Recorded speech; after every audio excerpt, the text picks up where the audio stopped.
Trucker Terrence here. In this video, I wanted to talk about why I got into trucking and what was my introduction into trucking like.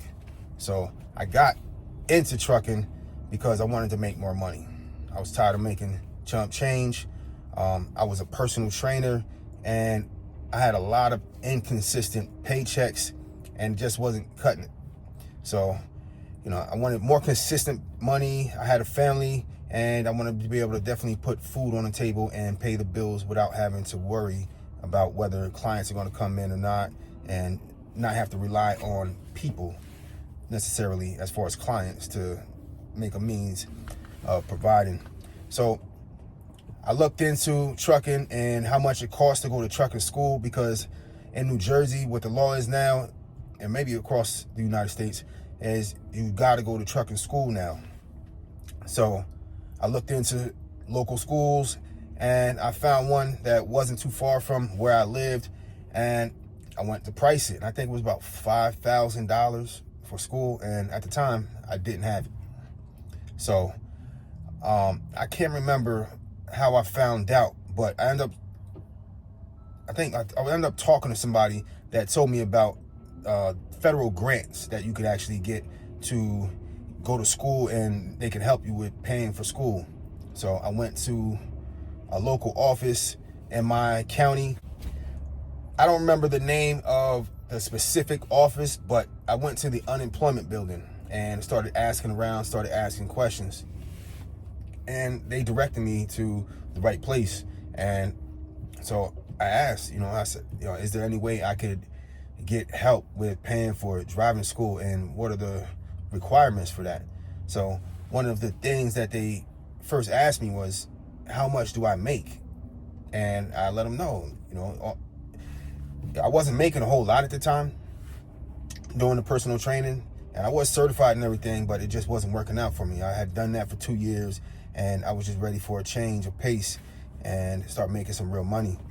So I asked them, and they wanted me to provide, I think it was about a year, maybe a year or two, or maybe 6 months, I'm not sure. But they asked me to provide tax receipts, proof of how much income I'm actually bringing in, because if I fit under the threshold of the poverty line, I think it was, if I'm under the poverty line, then they will consider me for a federal grant. And I gave them all the tax things, gave them everything, and I just fit in the criteria for being under the poverty line. So I fit that criteria. The other criteria was, I think, I had to have signed up for the selective service. And that's signing up for the military. If you get called, if they ever had a draft, you would be on that list. And, growing up, I didn't know anything about having to sign up for the selective service. School was a blur for me. I don't remember them ever mention that when I went to school, but I had no clue, and I never did. So that was like a thing that if you had never signed up for the selective service, and I think you had to have done it by the age of 27, then that kind of nullified you as a candidate for the federal grant. So they said, but there was an appeals process.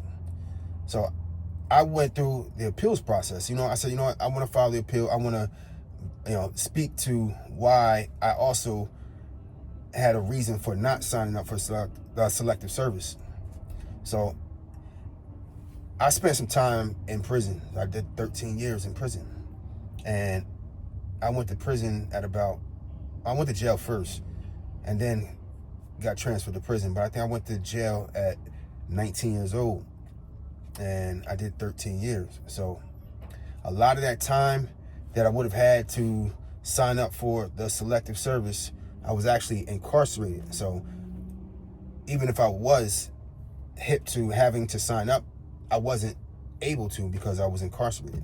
So I wrote them, I had to do an essay. I did a really long essay, and I explained my circumstances. I explained, not growing up without the knowledge of having to sign up for the selective service. I gave all my circumstances, and I just let them know, what it was, and it was more like a heartfelt essay, just explaining my journey, and I'm just looking for a means of providing, and I just want a second chance, really. So I did the essay. I waited a few weeks, and they actually approved me. So that felt good, So I was under the poverty line. I qualified now for the grant after the appeals process, and then it was time for me to pick a driving school. And being where I was located at, they gave me 3 options, and one was a bit further than I wanted to drive, and out of the 2 left, I went to both of them, and one of them I just felt a little bit more comfortable with. There were a little bit more people that I saw there in the yard that looked like me, so I said, I'll go with this one. And they were willing to pay for it, and they did pay for it. And one of the things that I didn't like, once they got everything set up and got connected with the owner of the school, was the owner of the school didn't want to teach people how to drive manual. So I signed up for the school. I wanted to have no restrictions on my license, which I do now. I do have a restriction. I got the manual restriction, but everything went fairly smooth. I was in and out in 6 weeks. So I got my Class A license in 6 weeks. I just put my head down, studied, and did what I had to do. I seen some of those guys were in that school for almost a year and still hadn't gotten their license, and still weren't ready to take the test. It's a lot to learn. You got to damn near be a mechanic, a diesel mechanic, to drive a truck, to learn, to initially pass the test. But I went through the school. Once the instructor felt that I was ready to pass the test, I went for the test, passed it on my first try, and I ain't gonna lie, I was a little nervous. I seen a lot of them dudes and gals. I seen them failing that test. Whether it's the parallel parking, the reversing, whatever. I seen somebody pulling off the lot for the road test, and they didn't want to cross outside that line. They hit the curb, failed. So that helped a lot, watching them fail for me to succeed. I appreciate y'all. If anybody that I went to school with see this, but it went fairly smooth. Like I said, in and out in 6 weeks, and I didn't have to pay for it. And like I said, that was a grant, so I didn't have to give that money back. So it didn't really set me back or put me in debt, and I really appreciated that. That was a life changer for me. So now I feel good. Even if I went into another field, I can still keep and maintain my Class A license. So really, it wasn't my ultimate goal in life, but I wanted the Class A license as something to be able to always fall back on and provide a means. So I wanted to get in and actually get a job in trucking and get some experience. So whenever I wanted or needed to go into it, I didn't want to go in green. I didn't want to be a novice and be someone who's fairly unhireable because I just have a license and don't necessarily know how to drive, because the driving schools, especially the one that I went to, they don't teach you how to drive a truck. They teach you how to pass the test. And being free, I'm not going to sit here and complain, but that's not how I recommend school should be.